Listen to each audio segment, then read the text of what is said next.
ദേശീയപാത ആമ്പല്ലൂരിൽ അപകടത്തിൽപ്പെട്ട ലോറി ഡ്രൈവർമാർ തമ്മിലുണ്ടായ തർക്കത്തിൽ ഒരാൾക്ക് കുത്തേറ്റു. മാടക്കത്തറ സ്വദേശി കുളങ്ങര പറമ്പിൽ വീട്ടിൽ സുരേഷിന്റെ മകൻ 33 വയസ്സുള്ള റിതുവിനാണ് കുത്തേറ്റത്. ഷോൾഡറിൽ കുത്തേറ്റ റിതുവിനെ തൃശൂരിലെ സ്വകാര്യ ആശുപത്രിയിൽ പ്രവേശിപ്പിച്ചു. സംഭവത്തെ തുടർന്ന് ലോറിയുമായി രക്ഷപ്പെട്ട പ്രതി അജ്മലിനെ പുതുക്കാട് പോലീസ് പൊങ്ങത്തു നിന്നും പിടികൂടി. ശനിയാഴ്ച രാവിലെ 9 മണിയോടെയായിരുന്നു സംഭവം. പാലക്കാട് നിന്ന് കൊടകരയിലേക്ക് മെറ്റലുമായി വന്ന റിതുവിൻ്റെ ടോറസിൽ ആമ്പല്ലൂർ അടിപ്പാതയ്ക്ക് സമീപം അജ്മലിൻ്റെ ലോറി ഇടിക്കുകയായിരുന്നു. ഇതേ തുടർന്ന് രണ്ടുപേരും വാക്കുതർക്കമുണ്ടായി. പിന്നീട് മുന്നോട്ടെടുത്ത ടോറസിന് കുറുകെ ലോറി നിർത്തി പുറത്തിറങ്ങിയ അജ്മൽ സ്ക്രൂ ഡ്രൈവർ കൊണ്ട് റിതുവിനെ ആക്രമിക്കാൻ ശ്രമിച്ചെങ്കിലും തടഞ്ഞു.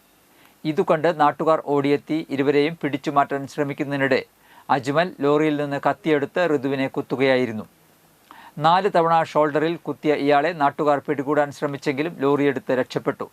സംഭവം അറിഞ്ഞെത്തിയ പോലീസ് പിന്തുടർന്നാണ് പ്രതിയെ പിടികൂടിയത്.